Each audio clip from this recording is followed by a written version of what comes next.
मक्का की सरजमीन पर खींचा गया था, इसी सरजमीन पर तड़पाया गया था। कहाँ है वो मेरा गुलाम बिलाल हबशी? आए, हुजूर पाक सल्लल्लाहु अलैहि वसल्लम ने क्या फरमाया, सुनो ए मुसलमानों, अगर हुब्बे मुस्तफ़ा में एक लाठी भी खाना पड़ जाए ना, एक ज़ख़म भी खाना पड़ जाए, अजर हल्का नहीं मिलता, बहुत अजीम है। मेरे आका सल्लल्लाहु अलैहि वसल्लम ने फरमाया, बिलाल आज मक्का की सरजमीन से पहली अजान दी जाएगी। अजान कहीं किसी ऊंची जगह से दी जाती है, लेकिन मेरे आका ने फरमाया, ए बिलाल इधर उधर किसी ऊंची जगह से नहीं, सीधे काबे की छत पर चढ़कर अजान दो। कहाँ चढ़ाया? काबे की छत पर। रिवायात बताती हैं सैयदना बिलाल हबशी फौरन चढ़ गए काबे की छत पर। वही एक अजान हुई, उसके बाद फिर काबे की छत पर से अजान नहीं, ये पहली अजान दी जा रही। हज़रत बिलाल काबे की छत पर चढ़ कर के अजान दे रहे हैं। अल्लाहु अकबर। बीच में एक बात मैं बता दूं, हज़रत बिलाल के मुतालिक जो शारहीन हैं, जो उशाकान मुस्तफ़ा हैं, तशरीह करके ये बताते हैं कि चढ़ने के बाद उनको ये एहसास हुआ कि मदीने में रहता था तो काबे की तरफ मुँह करके अजान देता था, और अब काबे की छत पर चढ़ा हूँ, काबा नीचे है, मैं काबे की छत पर हूँ। वहीं से पूछा, या रसूल अल्लाह, मैं मदीने में मस्जिद नबवी में अजान देता तो काबे की तरफ मुंह करके देता, अब तो काबे की छत पर चढ़ा हूँ, अब चेहरा किधर करूँ? मेरे आका ने फरमाया, बिलाल मेरी तरफ देख कर करो। इसी को तो बरेली के इमाम ने कहा था, हाजियो आओ शहंशाह का रोजा देखो।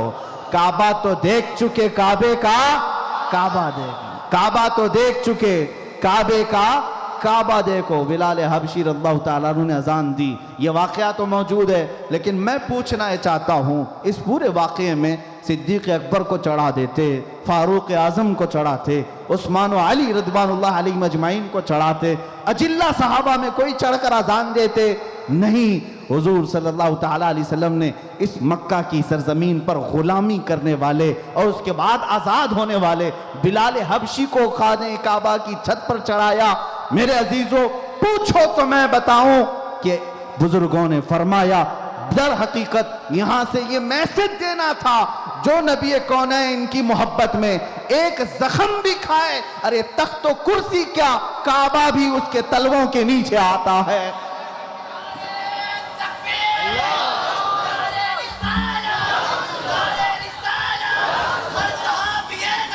जन्नती जन्नती।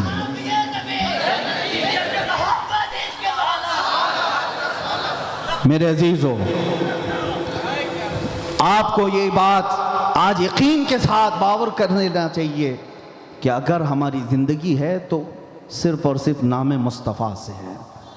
उस नाम को हटा दोगे तो फिर तुम्हारी ज़िंदगी में कुछ भी नहीं रहेगा। तुम्हारे चेहरे बेरौनक हैं, तुम्हारी ज़िंदगियाँ उजीरन हैं। उस नाम पाक में रूह है, हयात है, जान है। जब जब तुम हुजूर पाक का नाम दोहराते रहोगे, जिंदगी में उतना ही इजाफा होता चला जाएगा। इसीलिए तो इमाम इश्क व मोहब्बत ने कहा, जान है इश्क मुस्तफ़ा, रोज फजू करे खुदा, जिसको हो दर्द का मजा नाजे दवा उठाए क्यों।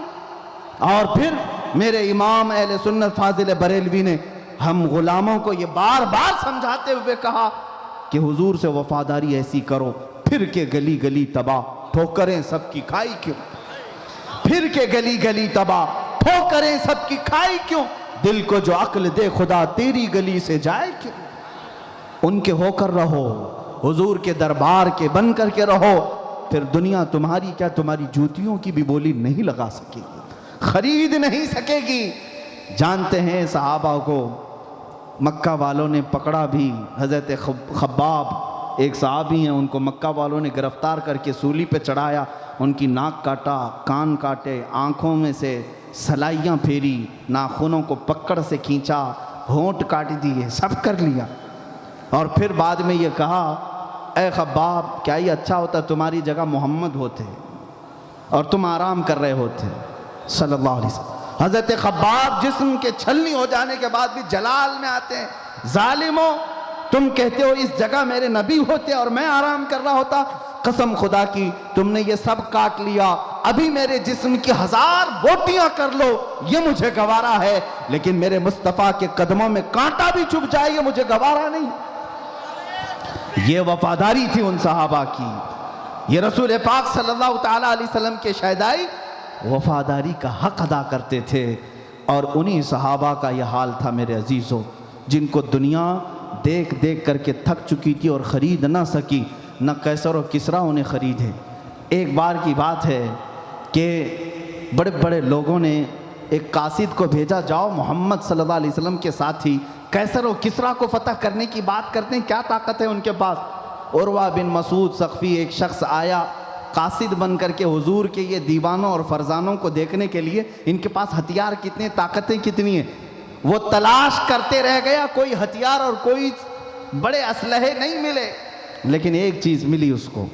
जो कासिद आया था उसे क्या चीज़ मिली, एक दिन वो देखता है मगरिब की अजान हो रही है, हुजूर पाक सल्लल्लाहु अलैहि वसल्लम वज़ू फरमा रहे हैं, सहाबा सब इर्द गिर्द हुजूर के जमा हैं और घेरे हुए हैं। और ये उर्वा बिन मसूद सख्फी कहता है, मैं करीब जा कर के देखा यहाँ क्या हो रहा है। देखा तो मोहम्मद सल्लल्लाहु अलैहि वसल्लम वज़ू कर रहे हैं, और जब वो हाथ धोते हैं, कुल्ली करते हैं, नाक में पानी चढ़ाते हैं, चेहरा धोते हैं, तो वो उर्वा बिन मसूद कहता है मोहम्मद सल्लल्लाहु अलैहि वसल्लम के वज़ू का एक कतरा भी ज़मीन पर नहीं गिर रहा। कोई सहाबी अपने हाथ बढ़ा रहा है, कोई दामन फैला रहा है, कोई अपने जिस्म से वो पानी लगा रहा है, यहाँ तक कि हुजूर अगर खखारें, कुल्ली करें, उसको भी सहाबा ले लेते, अपने चेहरों से लगा लेते, अपने जिस्मों पर मल लेते, अपने कपड़ों पर पोंछ लेते। उर्वा बिन मसूद कहता है पूरा वजू हो गया, मैंने देखा एक कतरा भी पानी का जमीन पर नहीं गिरा। सब ये दीवानों ने, इन फरजानों ने अपने जिस्म पर मल लिया।